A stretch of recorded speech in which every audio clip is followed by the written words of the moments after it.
আমরা যখন কাউকে ভালোবাসি তখন সেই ভালোবাসার মানুষটিকে নিয়ে অনেক স্বপ্ন দেখি। আমরা এটা ভাবি যে আমাদের একটা সুন্দর সংসার হবে, আমরা খুব মজা করে দিনগুলো কাটাবো, আমরা করব বিয়ের পর। যারা একদম সিরিয়াস থাকে সম্পর্কটা নিয়ে, যারা এটা ভাবে যে ওই মানুষটিকেই আমি আমার লাইফে নেব, তারা কিন্তু অনেক স্বপ্নের জাল বোনে এবং তারা কিন্তু ওয়েট করে যে ওই দিনটা কবে আসবে, আমার সেই স্বপ্নের দিনটা কবে আসবে যেদিন আমি ওই মানুষটিকে একদম সারা জীবনের জন্য পাবো। এটা কিন্তু প্রত্যেকে, মানে যারা সত্যিকারের ভালোবাসে তারা কিন্তু প্রত্যেকে এই স্বপ্নটা দেখে। ধরো তুমি কাউকে ভালোবাসো এবং তোমার মনের মধ্যে এরকম অনেক স্বপ্ন রয়েছে মানুষটিকে নিয়ে, তোমাদের সম্পর্কটিকে নিয়ে, কারণ তুমি যাকে নিয়ে স্বপ্ন দেখছো সেই মানুষটিও কিন্তু তোমার সেই স্বপ্নের সঙ্গী। সেও কিন্তু বলছে আমরা এই কাজগুলি করব, এইখানে ঘুরতে যাব, এরকম মজা করব, এগুলি কিন্তু সমস্ত কিছুই বলছে। এবং ধরো তোমাদের সম্পর্কটা অন্য আর 5টা সম্পর্কের মতো নয়, তোমাদের দিনগুলো খুব সুন্দর কাটে, তোমরা একে অপরকে শ্রদ্ধা করো, একে অপরকে ভীষণ ভালোবাসো, কেউ কাউকে ছাড়া থাকতে পারো না এবং প্রতিটা মুহূর্তে বুঝিয়ে দাও যে তুমি আমার লাইফের জন্য সব এবং তোমাকে নিয়ে কিন্তু আমি সিরিয়াস। এটা ধরো তুমি তাকে বোঝাও এবং সেও তোমাকে সেমটাই বোঝায়, তাহলে এখানে কিন্তু আর কনফিউশনের কোনো জায়গা থাকে না যে হয়তো মানুষটি আমাকে ধোঁকা দিতে পারে। দেখো, আমরা যখন বলি যে সত্যিকারের ভালোবাসা কোনটা, কিভাবে চিনবে, তখন কিন্তু প্রথম যে পয়েন্ট বলি সেটা হলো তোমার ভালোবাসার মানুষটি তোমাকে নিয়ে স্বপ্ন দেখছে কিনা দেখো, তোমাকে নিয়ে ভবিষ্যৎ প্ল্যানিং করছে কিনা দেখো, তোমার সঙ্গে কেমন বর্তমান আচরণ করছে সেটা দেখো। এমন তো নয় যে প্রতিনিয়ত তোমাকে কষ্ট দিচ্ছে, তোমার সঙ্গে গন্ডগোল করছে, তোমার সঙ্গে বাজে ব্যবহার করছে, এগুলো করছে না তো? যদি এগুলি না করে তাহলে মানুষটি কিন্তু তোমাকে সত্যিকারের ভালোবাসে এবং সে কিন্তু তোমাকে তার লাইফে চায়, এটাই কিন্তু আমরা বলে থাকি। আর এটা না 99% কিন্তু সত্যি, এটাই ঘটে।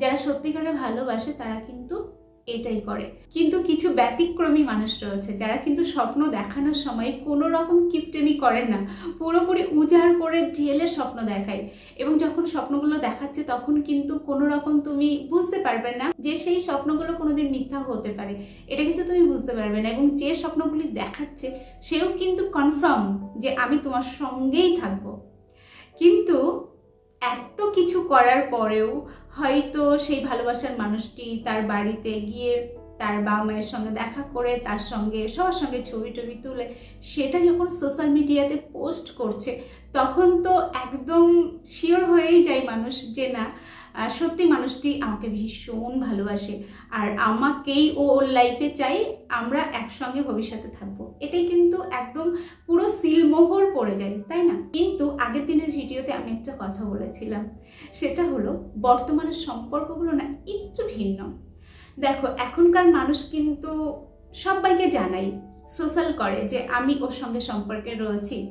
এটা কিন্তু পুরোপুরি সোশ্যাল মিডিয়াতে বলো কিংবা তার পরিবারের মানুষগুলোকে বলো কিংবা তার বন্ধু বান্ধবকে বলে দেয়, কোনো রকম দ্বিধা করে না। কিন্তু ওই যে সবাইকে বলছে মানেই তোমাকে তার লাইফে রাখবেই, এর কোনো গ্যারান্টি নেই। তুমি থাকাকালীন পরবর্তীতে তার লাইফে যে কোনো সময় যদি বেটার কেউ আসে, তাহলে তোমাকে না বলতে সে কিন্তু দুবার ভাববে না, সে কিন্তু ডাইরেক্ট বলে দেবে যে আমি তোমার প্রতি এই মুহূর্তে কোনো ফিলিংস পাচ্ছি না।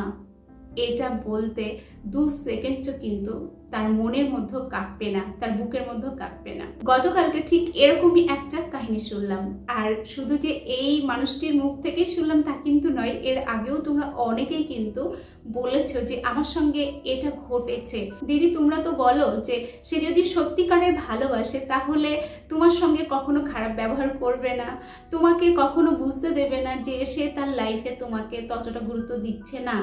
এটা কিন্তু বুঝতে আমার ভালোবাসার মানুষটি কোনোদিনও দিত না এবং আমি একদম শিওর ছিলাম যে ওই মানুষটি আর যাই হোক কখনো আমাকে ছেড়ে যাবে না, কারণ এরকম কোনো হিংস আমি আগে থেকে দেখিনি। তো হঠাৎ করেই সেই মানুষটির মধ্যে বিভিন্ন পরিবর্তন আমি ইদানিং লক্ষ্য করছি, এবং মানুষটি কিন্তু আমাকে এই মুহূর্তে দাঁড়িয়ে আর গুরুত্ব দিচ্ছে না। কিন্তু 6 মাস আগেও আমাদের সম্পর্কটা এরকম ছিল না। এরকম স্টোরি তোমরা বহু মানুষ কিন্তু শেয়ার করেছো। তো গতকালকেও ঠিক সেম ঘটনাটি শুনলাম। সেটি হলো ওই ছেলেটিও একটি মেয়েকে ভালোবাসতো, এবং ছেলেটি কিন্তু ভীষণ সিরিয়াস তার সম্পর্ক নিয়ে, এবং সিরিয়াস হওয়ার আরও কারণ হলো মেয়েটি ওর থেকেও বেশি সিরিয়াস। সে কিন্তু একদম তার বাড়িতে জানিয়েছে, এর বাড়িতে এসেছে, এর বাড়িতে এসে সুন্দর করে বাবা মায়ের সঙ্গে দেখা করেছে, সবাই মিলে একটা ছবি তুলেছে, সেটা আবার সোশ্যাল মিডিয়াতে পোস্ট করেছে। কিন্তু ছেলেটি নিজে কিন্তু পোস্ট করেনি। সে কিন্তু এটা বলেছে যে আমার মনে হচ্ছিল থাক কিছুদিন আরও যাক, ও আমার লাইফে পুরোপুরি চলে আসুক, তারপর আমি এগুলো সোশ্যালি সবাইকে জানাবো। কারণ যদি কিছু হয়ে যায় তাহলে কিন্তু আমি ভিতরে ভিতরে নিজে ভেঙে পড়বো, প্লাস হচ্ছে সোশ্যালি সমস্ত কিছু হ্যান্ডেল করতে গিয়ে আমার কিন্তু নাজেহাল অবস্থা হবে। এটাই কিন্তু হয়। অনেক মানুষ রয়েছে যারা কিন্তু হয়তো তাদের সম্পর্কটা সবাইকে বলেছে, এবং প্রচুর মানুষ এই মুহূর্তে কিন্তু সোশ্যাল মিডিয়াতেও তাদের সম্পর্কটা একদম খোলামেলাভাবে আলোচনা করছে, সবাইকে জানাচ্ছে। যারা ব্লগ করে, যারা সোশ্যাল মিডিয়াতে ইনভলভ, তারা কিন্তু বলে, এবং পরবর্তীতে সেই সম্পর্কটা নষ্টও হয়ে যাচ্ছে। দেখুন, সম্পর্ক নষ্ট হতেই পারে, সম্পর্ক নষ্ট হওয়াটা বিশাল কোনো ব্যাপার তা নয়, কিন্তু যখন সবাই জানে না তখন অনেক কৈফিয়ত দিতে হয়, অনেককে কিন্তু জানাতে হয় যে কেন সম্পর্কটা নষ্ট হলো, কি হলো। একে নিজের মনের মধ্যে অনেক কষ্ট কাজ করে, তার উপর যদি সবাইকে জনে জনে বলতে হয় যে আমার সম্পর্কটা এই কারণে নষ্ট হয়েছে বা ও আমাকে ছেড়ে চলে গেছে, সেটা না আরেকটা কষ্টের জায়গা। কারণ বিভিন্ন মানুষ বিভিন্ন রকম মন্তব্য করে ওই মুহূর্তে দাঁড়িয়ে, যে হয়তো আমার দোষেই সে হয়তো ছেড়ে চলে গেছে, আমারই হয়তো অন্যায়, তার জন্যই ওকে আমি ধরে রাখতে পারিনি। এরকম কিন্তু অনেকেই মনোভাব পোষণ করে। তার জন্যই কিন্তু আগেকার মানুষ বলতো সম্পর্কটা যতদিন না বিয়ের মতো একটা পরিণতি পাচ্ছে ততদিন কাউকে ঢাকঢোল পিটিয়ে বলার কোনো দরকার নেই। এই কারণেই কিন্তু বলতো। যাই হোক, এই ছেলেটির ক্ষেত্রে এটাই ঘটেছে। তার বাড়ির মানুষগুলো জানে, তার বন্ধু বান্ধবরা জানে, তার কাজের সাইটে সবাই জানে, কিন্তু মেয়েটি এই মুহূর্তে হঠাৎ করেই তাকে জানাচ্ছে, জানিস তো তোর প্রতি আমার না আর ফিলিংস আসছে না, আমি তোকে আর ভালোবাসতে পারছি না। ঘটনার সূত্রপাত হয়েছিল আরও 2 মাস আগে। মেয়েটির বাড়ির থেকে একটা সম্বন্ধ দেখে। মেয়েটির বাড়ি কিন্তু জানতো এর সঙ্গে সম্পর্কে রয়েছে মেয়েটি, তবু একটা সম্বন্ধ আসে, এবং সেই সম্বন্ধটা কিন্তু এর থেকে একটু ভালো, মানে ছেলেটি আরো ভালো পোস্টে চাকরি করে এই ছেলেটির থেকে। আমি তোমাদেরকে একটা বলি না, যে মেয়েরা যদি একবার মাথার মধ্যে এটা নিয়ে আসে যে আমি এর কাছে না ওর কাছে আর্থিক দিক দিয়ে ভালো থাকবো, তখন না এই মানুষটির সঙ্গে এত কিছু স্বপ্ন, এত কিছু প্রতিশ্রুতি, এত কিছু ভালো ভালো মোমেন্ট, সমস্ত কিছু ছেড়ে ওই ভালো থাকার আশায় ম্যাক্সিমাম মানুষ চলে যায়। আর বর্তমানে এটা কিন্তু বেশি ঘটছে। তো যাই হোক, মেয়েটি কিন্তু তখন ওই মুহূর্তে দাঁড়িয়ে বাড়ির কথায় রাজি হয়নি, সে কিন্তু না বলে দিয়েছিল। তবুও ওই ছেলেটি, মানে যেই ছেলেটি তাকে বিয়ে করতে চাইছিল, সে কিন্তু ফোন করত এবং মেয়েটি কথাও বলতো। এই ছেলেটি যে ধোঁকা খেয়েছে, সে কিন্তু জানতো না যে ওর সঙ্গে কথা বলে। তো একদিন হঠাৎ করেই জানতে পারে। তারপরেই কিন্তু মেয়েটি বলে, দেখ আমার বাড়ি থেকে প্রবলেম তৈরি করছে, তারা চাইছে আমি একেই বিয়ে করি, তো আমি এই সম্পর্কটা রাখতে চাই না, এটা বলে কিন্তু ব্লক করে দেয়। ঠিক আছে, তারপর কিন্তু ছেলেটি যেহেতু অনেক ভিডিও দেখেছে, তো ও কিন্তু কোনো রকম প্রথমে একটু চেষ্টা করে, তারপর কিন্তু স্টপ হয়ে যায়। যখন স্টপ হয়ে যায় তখন কিন্তু মেয়েটি কিছুদিন পর আবারও ফিরে আসে এবং বলে যে না, আমি তোকেই ভালোবাসি, আমি তোর সঙ্গেই থাকতে চাই, আমি ওকে বিয়ে করব না, বাড়ির লোক যতই বলুক না কেন।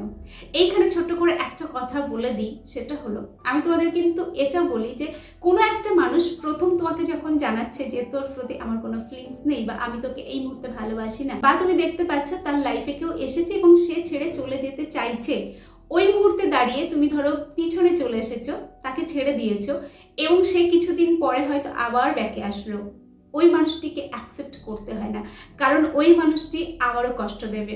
এরা না সেই ভাঙা কাচের মতো, একবার না বারবার ক্ষত বিক্ষত করে দিয়ে চলে যায়। তো এই কারণেই কিন্তু আমি বলি, একবার যে মানুষটি তোমাকে নিজের মুখে জানিয়ে দিচ্ছে যে তোমার প্রতি আমার আর ভালোবাসা নেই, তখন ওই মানুষটিকে না, তোমার হাজারো কষ্ট হোক, তুমি সামনের দিকে এগিয়ে যাও, ওকে পুরোপুরি অ্যাভয়েড করে চলো। কারণ কোথাও না কোথাও একটা তোমার প্রতি কিন্তু সেই গভীর টানটা তার মনের মধ্যে নেই। কারণ কারোর প্রতি যদি আমার গভীর টান থাকে, তাহলে হাজারো প্রবলেমের মধ্যেও আমি কিন্তু কখনো বলতে পারবো না যে এই প্রবলেম হচ্ছে, তোকে আমি আর ভালোবাসবো না, বা আমার লাইফে কেউ আসার সুযোগই পাবে না। কারণ আমি কাউকে গভীরভাবে ভালোবাসি, ওই জায়গাটাই তো আমার মনের মধ্যে নেই, তাই না? যাই হোক, এই ছেলেটি কিন্তু পরবর্তীতে অ্যাকসেপ্ট করেছিল এবং 1-1.5 মাস ভালোভাবে চলে। তারপর একদিন সারাদিন কথা বলেছে, সেদিন কিন্তু রাত 10টা পর্যন্ত, তার আগে 1.5 ঘন্টা কথা বলেছে, সন্ধ্যাবেলাও 1-1.5 ঘন্টা কথা বলেছে, পুরোপুরি প্রেমের কথা, কোনো রকম যে গন্ডগোল কি কিছু না। ছেলেটি বলছে আমাদের মধ্যে না কখনো গন্ডগোল হতো না, আমরা একে অপরকে খুব সম্মান করতাম, খুব শ্রদ্ধা করতাম, আর আমি ওকে স্বাধীনভাবেই রেখেছিলাম। আমি কোনো রকম কোনো কাজে বাধা দিতাম না যে এটা করা যাবে না, এখানে যাওয়া যাবে না, এরকম কিচ্ছু বলতাম না। ও ওর মতো চলতো এবং ওকে আমি সবসময় একটা স্পেস দিতাম। তো এরকম ভাবেই আমাদের সম্পর্কটা চলছিল এবং আমি কিন্তু শিওর ছিলাম আমাদের সম্পর্কের একটা পরিণতি অবশ্যই হবে, কারণ দুই বাড়ির থেকে রাজি, এবং ওই মেয়েটি যেহেতু আমাকে এতটা ভালোবাসে, আমিও তাকে এতটা ভালোবাসি। যাই হোক, ওই দিন রাতে, মানে শেষ যেদিন ওর সঙ্গে কথা হয়েছে, ওই দিন ঘুমানোর আগে কিন্তু তাকে জানিয়ে দিয়েছে, তার আগ পর্যন্ত কিন্তু প্রেমের কথাই বলেছে। ঘুমানোর আগে তাকে জানাচ্ছে যে জানিস তো, সত্যি কথা বলতে তোর প্রতি না আমার কোনো আর ভালোবাসা নেই, কোনো ফিলিংস আমি খুঁজে পাচ্ছি না। তো তুই আমাকে ভুলে যা, তুই নতুন কাউকে তোর লাইফে নিস, তোর জীবনটা সুন্দর হবে, ভালো কেউ আসবে, তুই আমাকে ছেড়ে দে, আমি আর তোর সঙ্গে কথা বলতে চাই না। এটা বলে কিন্তু ব্লক করে দিয়েছে। ছেলেটি যথারীতি অন্যান্য ফোন দিয়ে অনেকবার ট্রাই করেছে, কিন্তু কোনো কাজ দেয়নি। তো এই যে সিদ্ধান্তটা নিল, এটা কিন্তু অনেক ক্যালকুলেশন করেই নিয়েছে। আমি তোমাদেরকে বারবার বোঝাই, তোমরা এটা ভাবো যে আমি ওকে বুঝিয়ে ঠিক আমার ফরে নিয়ে চলে আসবো, কিন্তু এটা কখনো পারবে না। কারণ সে কিন্তু তোমার সঙ্গে তার কম্পেয়ার করতে শুরু করেছে, এবং এই দুজনের মধ্যে কোন মানুষটা তার জন্য বেটার সেটা কিন্তু অনেক ভেবে চিন্তে সে ডিসাইড করেছে। তো তুমি বললেই সে ঘুরে আসবে তা কিন্তু নয়। যারা ঘুরে আবার দ্বিতীয়বার আসে তারা কিন্তু ওইখানে খুব একটা সুবিধা করতে পারেনি, বা তার মনের মতো হয়নি, যেটা ভেবেছিল সেটা হয়নি বলেই এসেছে। মানে তুমি তার কাছে একটা অপশান, ওই মুহূর্তে কিন্তু তোমাকে অপশান হিসাবে ইউজ করে। তো আমার একদম সোজা 7টা কথা, যখন একটা মানুষ নিজের মুখে বলছে তোমার প্রতি আর ভালোবাসা নেই, তখন হাজারো কষ্ট হলেও তাকে না কখনো আর নিজের লাইফে নিতে হয় না। যাই হোক, এই ছেলেটি বর্তমানে কাউন্সেলিং করাচ্ছে, সে কিন্তু মানসিকভাবে ভীষণ পরিমাণে ভেঙে গেছে। তো আমি তোমাদের প্রত্যেকের উদ্দেশ্যে আবারও বলছি, দেখো আমাদের লাইফ এমন একটা যে এখানে না বিভিন্ন ঘটনা ঘটবে, বিভিন্ন মানুষ বিভিন্ন রকম আচরণ করবে, আমাদের হাতে না সব কিছু থাকে না। যেটা আমার হাতে নেই, আমি যেটা কন্ট্রোল করতে পারছি না, সেটাকে না বাংলা ভাষায় সুন্দর করে মেনে নিতে হবে, কিছু করার নেই। তোমার লাইফ হয়তো এই মুহূর্তে খুব সুন্দর রয়েছে, কালকেও যে তোমার এই সুন্দর লাইফটা থাকবে তার কিন্তু কোনো গ্যারান্টি নেই। অনেক রকম উল্টো পাল্টা প্রভাব পড়তে পারে, অনেক কিছু উল্টে পাল্টে যেতে পারে, কিন্তু সবসময় না একটা জিনিস মাথায় রাখবে, যাই ঘটুক না কেন আমি নিজেকে শক্ত করে দাঁড় করিয়ে রাখবো। যাই ঘটুক আমি নিজের মতো করে সব কিছু সামলে আমি এগিয়ে যাব, থেমে যাব না। শুধু এই একটা বিষয় মাথায় রাখবে, তুমি কান্না করো, কান্না অবভিয়াসলি পাবে। একটা ওই যে বললাম কত রকম স্বপ্ন একটা সম্পর্কের মধ্যে, সেই সম্পর্কটা যদি ভেঙে চুরে দুর্মূষ হয়ে যায় তাহলে কিন্তু কান্না পাওয়াটাই স্বাভাবিক। কিন্তু এই দুটি কথা যেই মানুষটি বলছে যে তোর প্রতি আমার আর কোনো ফিলিংস নেই, আমি তোকে এই মুহূর্তে ভালোবাসি না, এই কথাগুলি যেই মানুষটি বলছে এবং এটা বললে যে ছেড়ে যেতে চাইছে, তখন না তুমি কিচ্ছু করবে না, তাকে জাস্ট যেতে দেবে। কারণ ওই যে সে কিন্তু খুব ভেবে চিন্তে সিদ্ধান্তটা নিয়েছে, তাই তুমি কান্নাকাটি করে তাকে কিন্তু পাল্টাতে পারবে না। বরঞ্চ যেটা হয়, তুমি ওই মুহূর্তে যত কান্নাকাটি করবে তার পিছনে ঘুরবে, ততই কিন্তু দুর্বল হতে থাকবে, তুমি কিন্তু অসহায় ফিল করবে এবং তোমার মধ্যে একটা হতাশা কাজ করবে, একটা ডিপ্রেশন কাজ করবে। তার চেয়ে বরং তাকে কিভাবে পাবো এইটা না ভেবে কিভাবে নিজেকে ভালোবাসবো, নিজেকে কিভাবে ঠিক রাখবে সেটা দেখো। এই ছেলেটির যেমন একটা বিষয় আমার খুব ভালো লেগেছে, ও কিন্তু অলরেডি কাউন্সেলিং করানো শুরু করেছে। এতে করে কি হবে জানো তো, ও তাড়াতাড়ি কিন্তু এই বিষয়টির থেকে নিজেকে বার করতে পারবে। তো এইটা করো, তার পিছনে একদমই ছুটো না।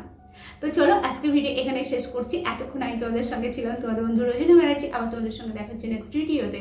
ততক্ষণ সকলে ভালো থেকো, সুস্থ থেকো।